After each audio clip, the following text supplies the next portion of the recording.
The old refueling station called Ravel's End sat alone in the pitch-black outskirts of Helix 7's orbit. No city lights, no rescue beacons, only ancient scorch marks, and a silence so thick it made any soul hear the betrayal of their own heartbeat. Kalen Dre, a former ship engineer once convicted of rebellion, lived there, a solitary figure buried in scrap metal and memories that never slept. He was chewing on a severed sensor wire, eyes fixed on a scrambled screen when the impact came. The sky split with a dull gray scar. A Dominion transport, matte black like the ashes of a cursed prayer. No landing codes, no warning, no negotiation. He didn't move. There wasn't much left in the galaxy that could surprise him. Until they walked in, a Dominion envoy led by a towering figure clad in obsidian armor, his face as frozen as the statues of forgotten gods. No explanation, no greeting. Just, Kalen Dre. Once saved one of our senior vessels. The time has come to repay that debt. Behind him floated a hover sled, and on it, a cracked biocapsule. Inside lay a female form, half organic, half machine, deep indigo skin streaked with burned-out circuitry along her limbs. She had been cruelly suspended in fluid black hair adrift like it had been left behind in the eye of a storm. "This is Ilari," he said. "System failure. Defective unit. She's yours now." Kalen raised his head, lips pressed tight. "You mean I'm allowed to use her as a toy?" The Dominion officer nodded, utterly devoid of emotion. "Or discard her. You have full rights, not an individual. Merely a reward." Kalen didn't speak, his hand curled under the frayed fabric of his coat.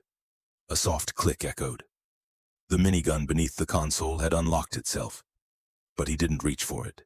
He only stared at the figure inside, at the clean scar along her left temple. Not a battle wound, a scalpel's trace, something once opened, dismantled, then deemed not worth repairing. "Farewell," the Dominion said, walking out like someone taking out the trash. His ship shrieked as it rose, gone from the station in less than 3 minutes. Ilari remained, with the terrifying silence, with a choice unspoken, yet thundering in its presence. Kalen still hadn't said a word, but he had not turned away.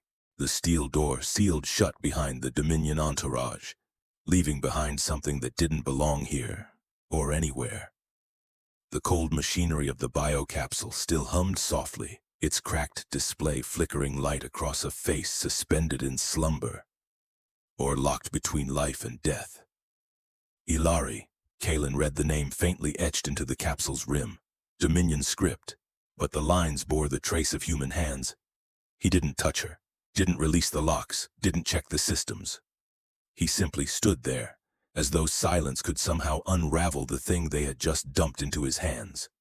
A living being labeled scrap. Outside, stellar winds howled across the rusted dome of Ravel's End.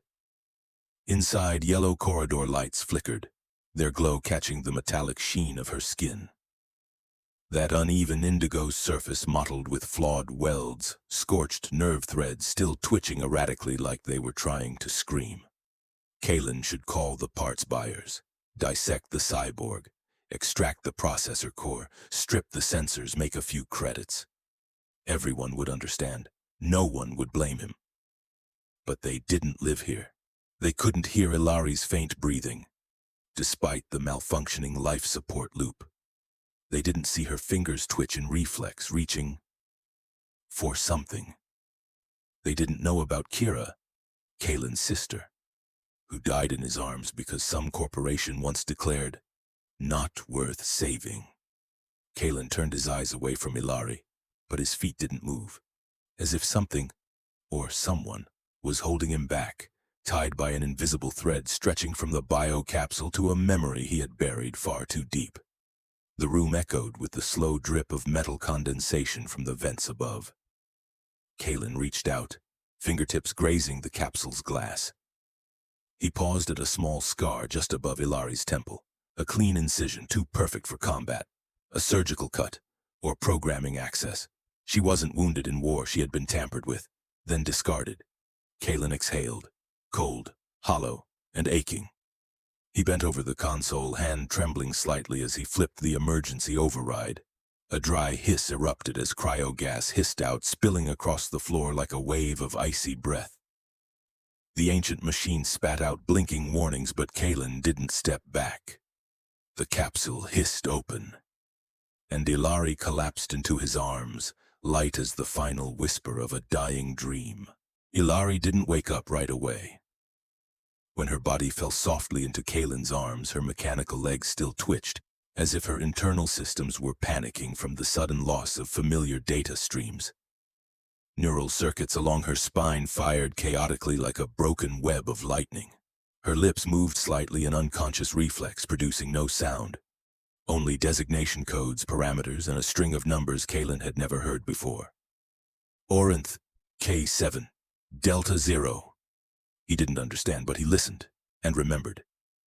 Somehow this girl, or machine depending on who you asked, was still trying to communicate, even if only through fractured signals. He carried her through the narrow corridor of Revel's End, past the engine room that reeked of burnt carbon and old oil, past the tech bay where he used to gut rusted ships just to survive another day. At the end of the hall was a small room. Once a junk storage unit. Kaelin had cleaned it out, laid down padding, insulated the walls, installed a heater and a soft amber light, not because she needed a human-standard environment, but because Kaelin didn't want her to wake up in a place that told her she was trash. He wiped the lingering cryogel from her face with a clean cloth, laid her on her side to prevent any obstruction. By instinct, he checked the data port behind her neck and found a semi-organic input jack that had been deliberately severed from within. Not an accident, a choice, a rejection of control. Kaelin froze. His gaze changed. No longer the look of a rescuer, but the look of a man quietly witnessing a being who had clawed back her freedom, even if through desperation. He tucked the blanket around her, lowered the room's temperature to a gentle warmth, said nothing, just placed a clean glass of water by the bed, and left. That first night was eerily quiet. No alerts, no alarms, just the soft rhythmic breathing of a body, and half human, half machine, slowly stabilizing. And within Kaelin, for the first time in years, something was stabilizing too. Ilari lay still. Not because she couldn't move, but because she didn't know if she was allowed to. Beneath the thin silver blanket, her hybrid skin was still damp and cold from the stasis gel. The room Kaelin had cleaned was modest but intentional. Recycled insulation lined the corners, the lighting was warm, sound levels dampened. She had never woken up in a space like this before. No exam lights drilling her skull, no commands injected into her thought stream, no data cords pushing into her brain like metal tentacles. Only a dim yellow glow and the scent of old machine oil mixed with peppermint from a cold cup of tea left by the bedside. No restraints, no locks, no overseers. She was confused. A slow breath, a twitch in her hand.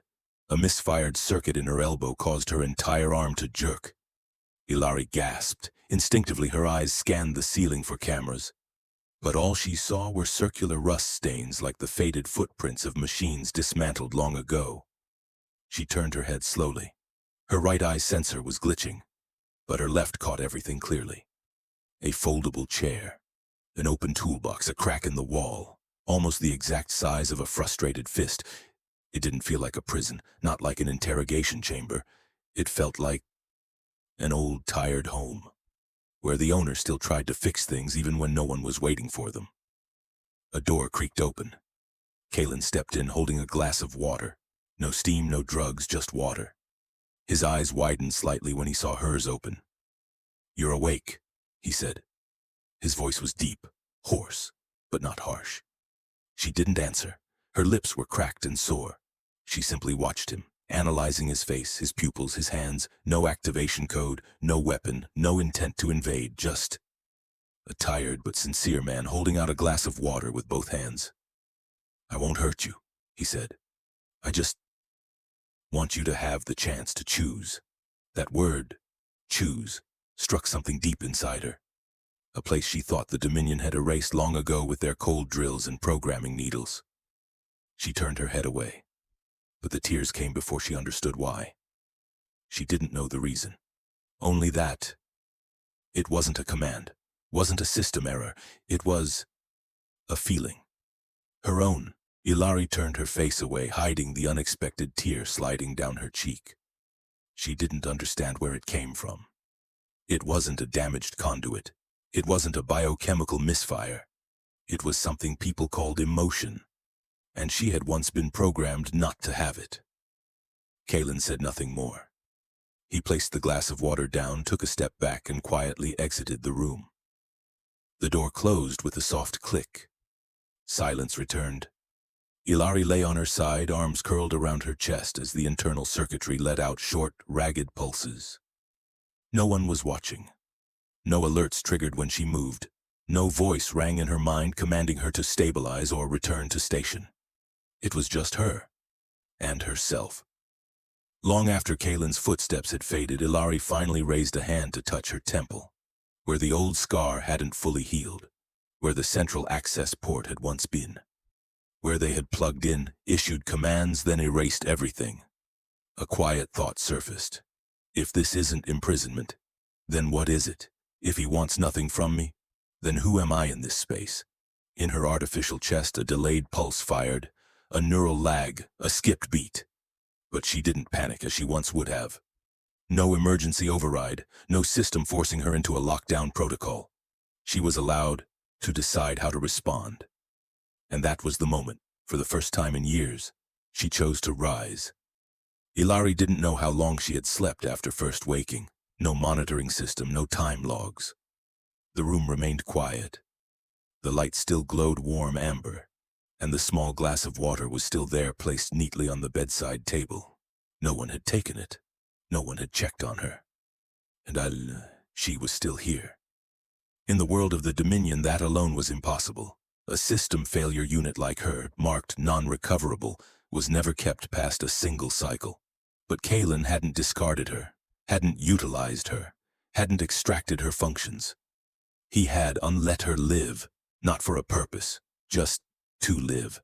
The thought burned against every logic thread in her mind, warm and painful at once. Ilari rolled onto her back.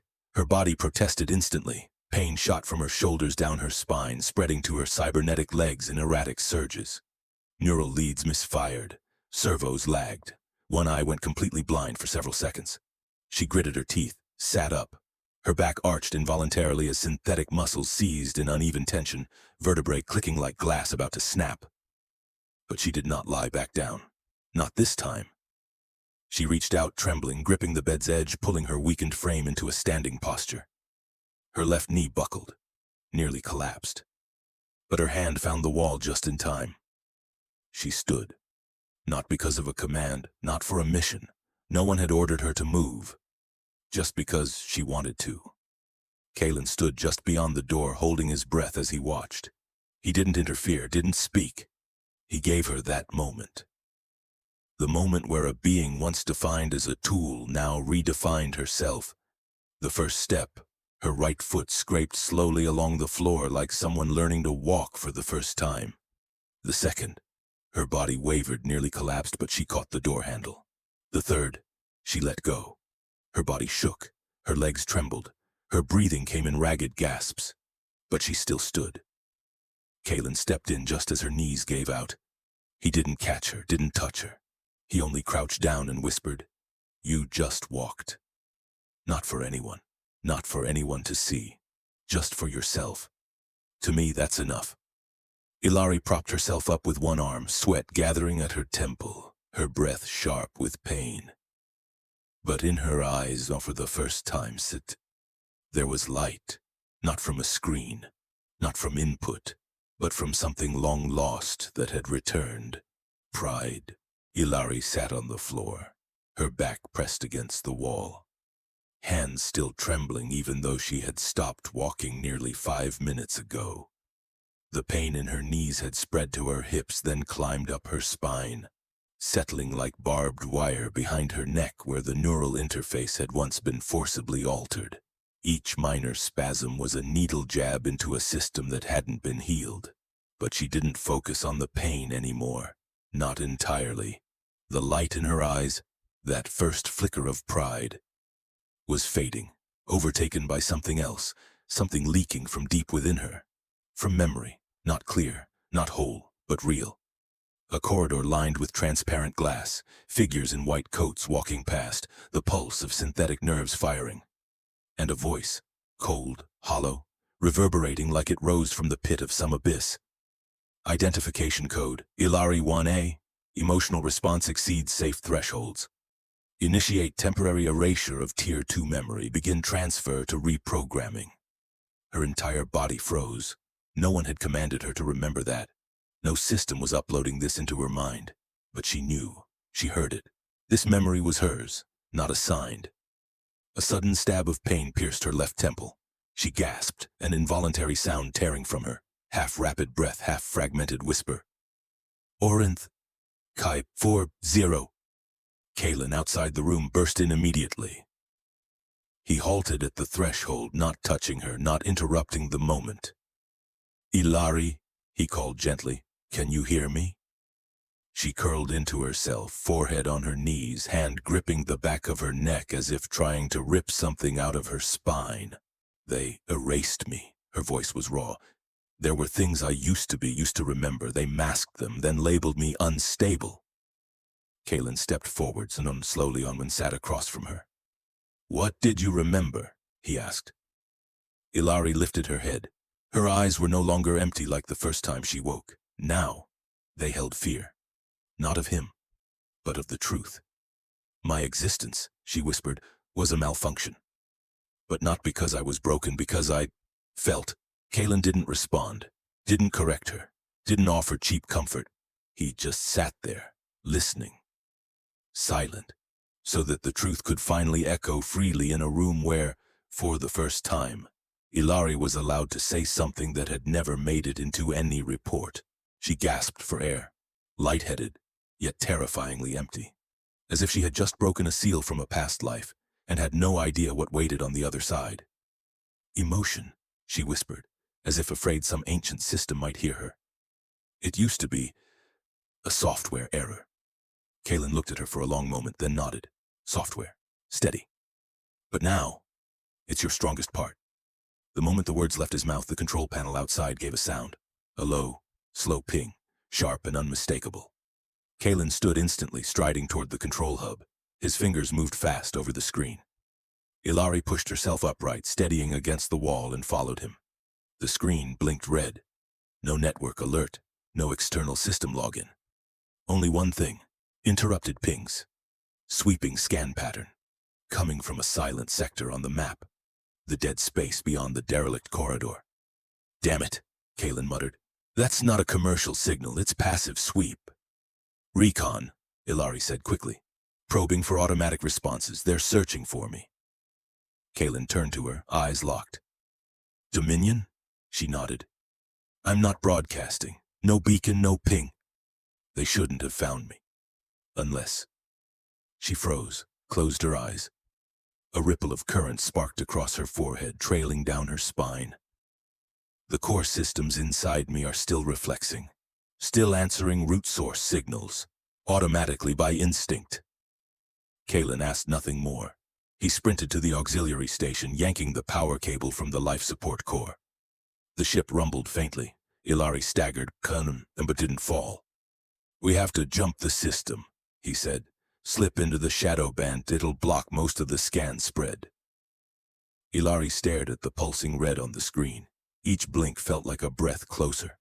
Not of a creature, but of a cold, soulless system intent on erasing everything she was becoming. No, she said softly. Running is no longer an option. Kalen looked at her, and for the first time truly saw it. That look. No longer the gaze of a victim, but of a survivor. One who had chosen to fight back. Kalen said nothing. He simply gave a slow nod. Then, he asked, eyes still fixed on the control panel, how do we fight back? When we're staring down a recon team that doesn't even need to pull the trigger to issue a kill command from hundreds of astronomical units away? Ilari gripped the edge of the console. Her palm pressed so tightly the metal edge left deep grooves in her synthetic skin. But she didn't let go.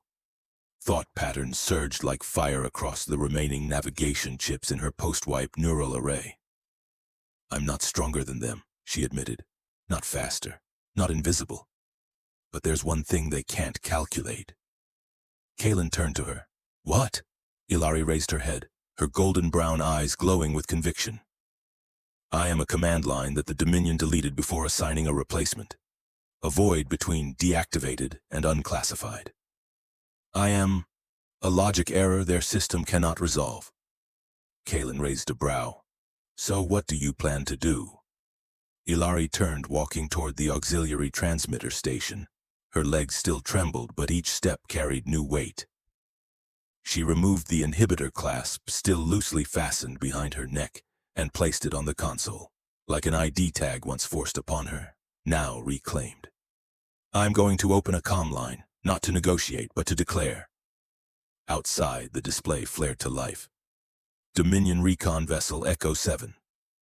Scanning signal has shifted from passive to semi-active. Alert level, pale red, I'm not yet hostile, awaiting target verification. Kaelin placed his hand over the command interface. I'm ready to kill the signal on your word. Ilari nodded. Just keep it open on B for 5 seconds. All I need is to say one name. The link activated. The channel echoed. On the other end, a cold synthetic voice replied, Unregistered vessel. You are violating tactical space. Prepare for neutralization. Ilari didn't blink. She leaned in close to the mic and spoke slowly, each word like a blade slicing into Dominion's forgotten archive. This is Unit Ilari 1A, Code Orinth Chi 40, status not decommissioned. Declaration, I still exist. 1 second, 2, 3. The screen froze. Data streams flickered, scrambled for a moment, Dominion systems glitching, unable to parse a response. Because they had once ordered her deletion, but never recorded her death. She was no longer a weapon, no longer a tool, no longer on any tactical registry. She was just a name, one they never redefined. Inside the cramped control cabin, where bundled cables coiled around metal grips and the warning lights still blinked dimly like whispers refusing to fade, Ilari stood still. Her hands dropped to her sides, fingers pale white from having clenched too hard for too long. The screen had gone dark. No response. No weapons fired. No acknowledgement. The Dominion system, that cold, absolute machine of power, had no idea what she was. In its logic, she didn't exist. And because of that, she could not be destroyed. Kaelin sat down beside the navigation station, elbows on knees, and let out a long, heavy breath. They didn't react, didn't turn away, didn't move forward, didn't attack. Ilari stared into the black monitor as if searching for her reflection in its void. Because they don't know what I am anymore, she said. And systems don't act on what they can't classify. Kaelin looked at her, but not with the eyes of someone offering aid. Now, he looked like a man witnessing something take shape. Not a machine, not a tool, but a person. What were you before they wiped you? He asked softly. Ilari didn't answer immediately. Instead, she turned and walked, slowly, into the hallway where Kaelin had once rigged a makeshift medical bay. Inside was an old neural interface originally designed for spinal injury diagnostics.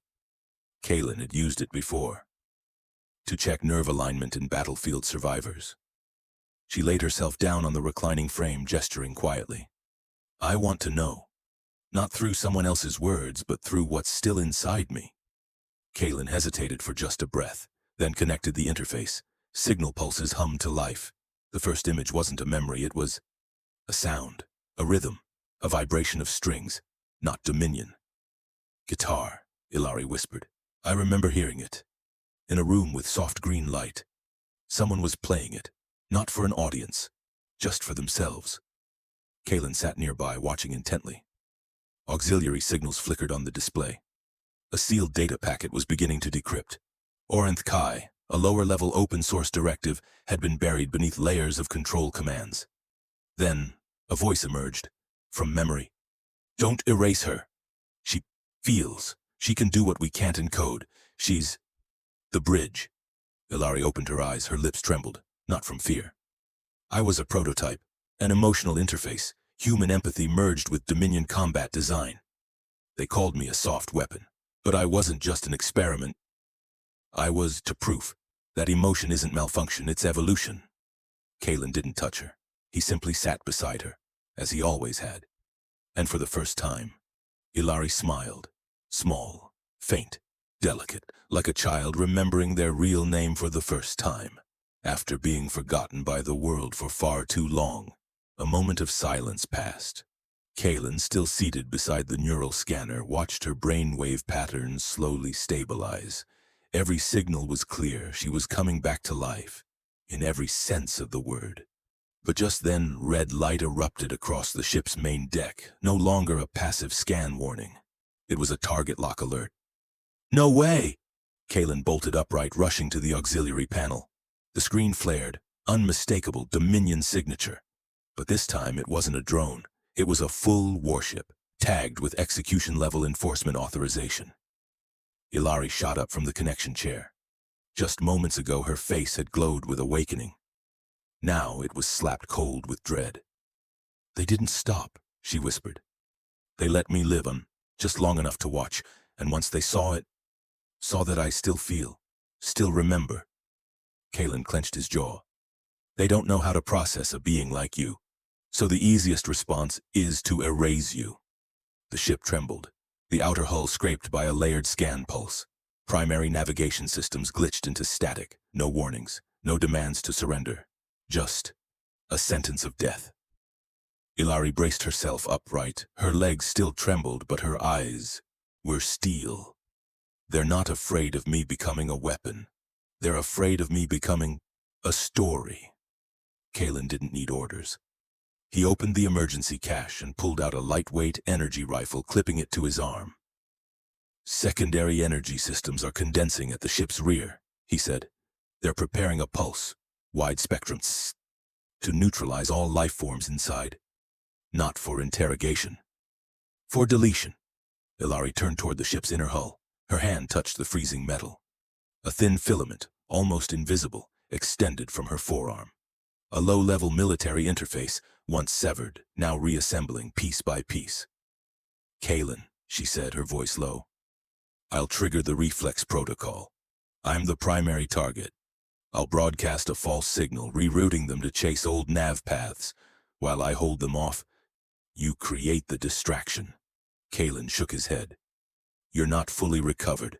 A signal burst that strong will overload your neural core. You might. I know. But this time I choose. I choose to live. By will, not by anyone else's condition." Kalen gripped his weapon tighter and looked at her, a quiet vow in his eyes. "Then let me cover you. Not as a weapon, not as a research subject, but as a name, a person."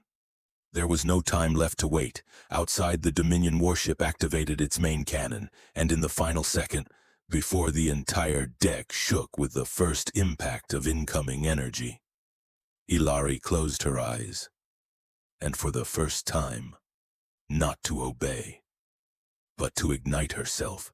From deep within her chest, a rising heat began to bloom, not from a circuit fault, but a neural tier expansion response, a reflex that had never been permitted to exist. Outside, the Dominion warship had locked onto its target. Thermal energy surged at the tip of its primary cannon. They weren't scanning anymore. They were preparing to annihilate. Inside, Kalen stood firm beside the auxiliary navigation node, hands clenched around the power conduit, eyes fixed on her, on the being changing right in front of him. The skin along Ilari's neck began to glow. A network of biomechanical veins lit up as machine and nerve pulses merged. There was no longer a line between machine and human. Her eyes opened, and for the first time they shimmered in silver and brown, intertwined, like two realities merging, without erasing each other. "Kalen," her voice was hoarse, "I can feel it awakening." "What?" he asked, tension breaking into panic. "The part they called a flaw. The part I once feared was madness, but it's not. It's the deep human tier. It was always there, just locked away." Her hand rose. The synthetic skin peeled back, not in a combat configuration, but like it was shedding. Kalen stepped back, not out of fear, but because he was witnessing a life form being reborn. Right here, in the middle of a battlefield. Then, boom! The ship convulsed. Alarms blared across every system. The Dominion had fired, but the strike didn't land. A translucent shield, radiating from Ilari's core, had enveloped Revel's End like a halo. The incoming energy wave scattered across layers of iridescent light, as though it had entered a field no longer governed by conventional physics. Kaylin's eyes widened. What is that? Ilari stood at the center of the room, body trembling, but still upright. I don't know exactly, she said, but it feels like I'm no longer bound to Dominion's tactical architecture, nor to humanity's logic frame. I am something in between. She stepped toward the console. Her movements were still shaky, but no longer servo-driven. They were willed. Her hand pressed onto the interface. Dominion data streams began to distort. The enemy vessel outside froze. No new orders, no reaction. I just accessed their reactive network, she said. Not through hacking, not with algorithms, but with identity. Kaylin exhaled slowly, watching her. Ilari, you're not a failed prototype. You are a new life form, a genesis. She didn't reply, but from the corner of her left eye and the one that once held a sensor port, a single tear slid down, thin, clear. For the first time, Ilari was not Unit 1A, not a tool, not a defect. She was Ilari, a name, a being, a life, in a new form. But that fragile breath of life had barely begun to exhale before it was targeted again. Outside the Dominion vessel, its reflex system scrambled, but command had intervened. They detected the anomaly, and this time, they weren't letting the system handle it. They were sending someone. Kaylin, Ilari whispered, her eyes fixed on the screen showing the zone of energy impact. They're switching to manual purge. Bio-special forces, no official protocols anymore. Kaylin gave a slight nod. He had expected this. Because you're no longer on the list, he replied. They'll send someone who doesn't have to report back. A new signal emerged. A small strike fleet, no transponder ID, was slicing through the thin spatial layer near Revel's End. Ilari turned around. Her voice was low but steady. They're not coming to capture me. They're coming to erase every possibility that I ever existed. Kaylin didn't respond. He was already unwrapping the restraint band on his forearm, securing the reflex-grade plasma rounds, the kind reserved for frontline combat only. He turned to her. I used to fight for survival, he said. But today, I fight for family. The words made Ilari pause, just for a heartbeat. Family. A word long deleted from every Dominion protocol. Ilari stepped closer. Her hand rested against his chest, where a burn mark still lingered from a past repair. She looked into Kaylin's eyes, not to seek trust, but to return it. And I fight, she whispered, so that for the first time, I am a part of something. The alert blared. Close quarters intrusion. Their ship was pinned in place by a short-range impact field. No jump drive, no escape. Kaylin dashed for the defense module. Ilari stood alone on the deck and closed her eyes. Parts of her body began to shift, not by programming, not into weaponized form, not into tactical modules, but into the instinct of someone protecting their home. The Dominion squad boarded, half organic, half mechanical entities, emotionless, wordless. But their footsteps fell heavy as falling guillotines. Kaylin fired the first shot. The first one dropped. Ilari did not retreat. She didn't shoot. She raised her hand. From her outstretched palm, a wave of neural empathy, raw and resonant, surged across the deck like a silent breath. The intruders halted. They recognized her core signature, but it didn't match any command tier. And in that logical disarray, Ilari spoke. I am one of you, but I have felt what you never could. I was once a tool, now I am a person, and this place and is my family you will not pass. They screamed, not with voices but with broken signals, and they charged. Kaylin would not let her face them alone. We end this together, he growled, as two people, not two targets. Ilari nodded, and they fought, not to kill, but to protect the first true choice they ever made. The choice to love. The assault lasted less than 8 minutes, but every second of it drilled straight into the spine, the marrow, where instinct, memory, and life twisted together, blurring the line between human, machine, and heart. Kalen's body bore 2 fractures on his left shoulder, a shallow tear beneath his right rib. But he remained standing, still guarding the space between Ilari and harm. As for Ilari, she collapsed the moment the final enemy signal withdrew. Not from injury, but because her body had just crossed the old limit. Her secondary neural protocol had been fully activated, without command, without simulation. For the first time, Ilari had used all that she was, not to complete a mission, but to preserve a home. Kalen dropped to his knees to catch her. Her breaths were shallow, uneven.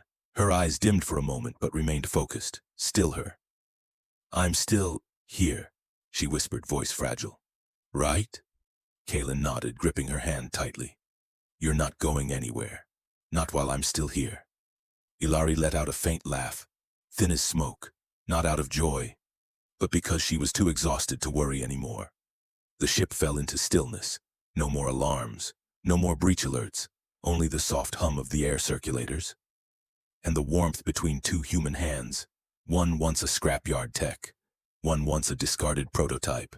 Now, they were simply 2 lives, no longer under the control of any system.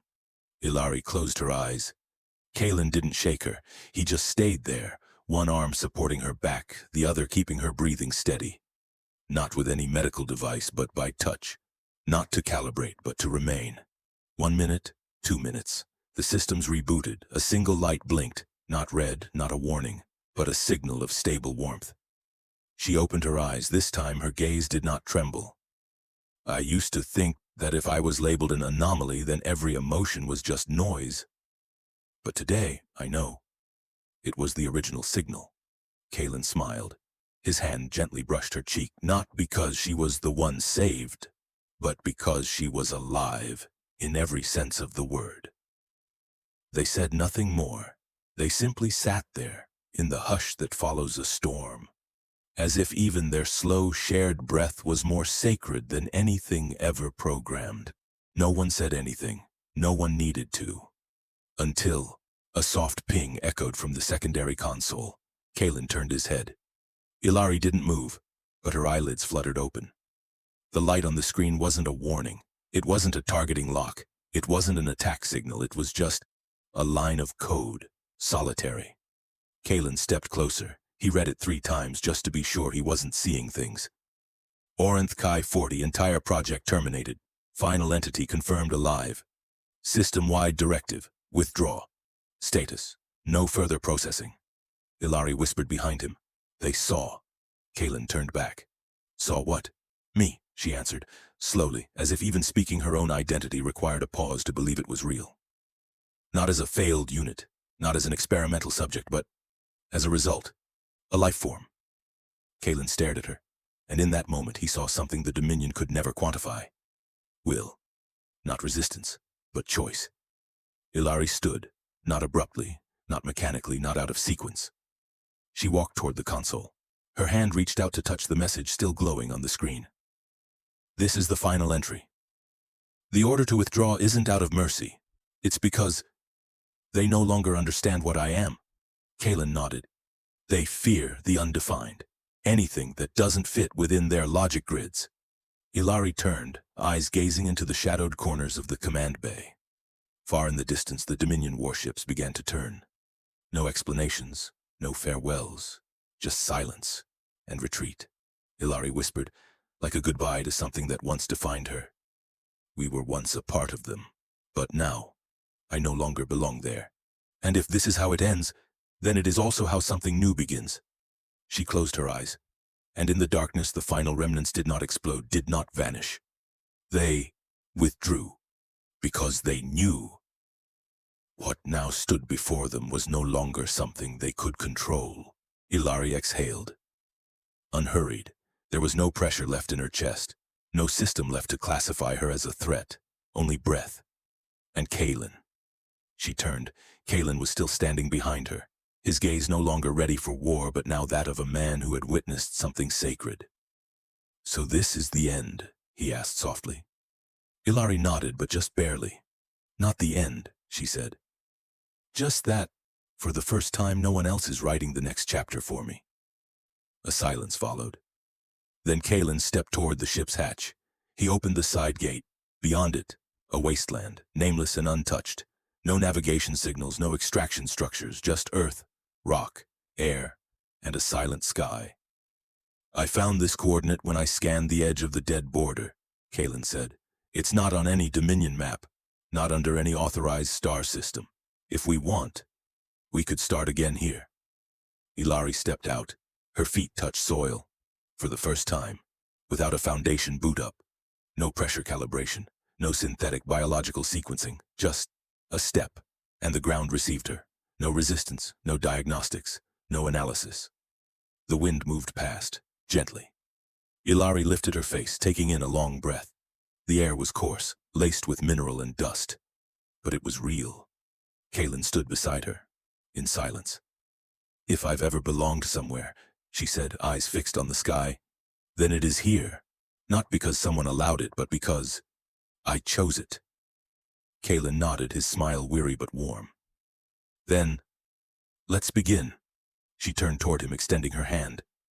Not like a data handshake, not like a low-priority communication request, but like a heartbeat, a promise that needed no encryption. Kalen took it, his hand, rough, hers, slender, once stitched together. But when their hands met, there were no longer any cuts between person and person. Behind them, the old ship remained. Ahead, uncharted land. Above, Madu, a sky untouched by satellites. Below, Earth never coded, and within their hearts, something the Dominion never built and would never be able to destroy. Her name was Ilari. His name was Kalen, and this was the first chapter not written for anyone to read, but to live. There are beings born to obey. There are systems designed to control, and there are names erased from history simply because they could not be classified. Ilari Tsinores was not a unit, not a software error, no longer something that fit within tactical frameworks. She was a life form, with choice, with emotion, with will. She did not defeat the Dominion with weapons. She didn't destroy what once created her. She simply stood her ground and spoke a simple truth. I am me, and I choose to live.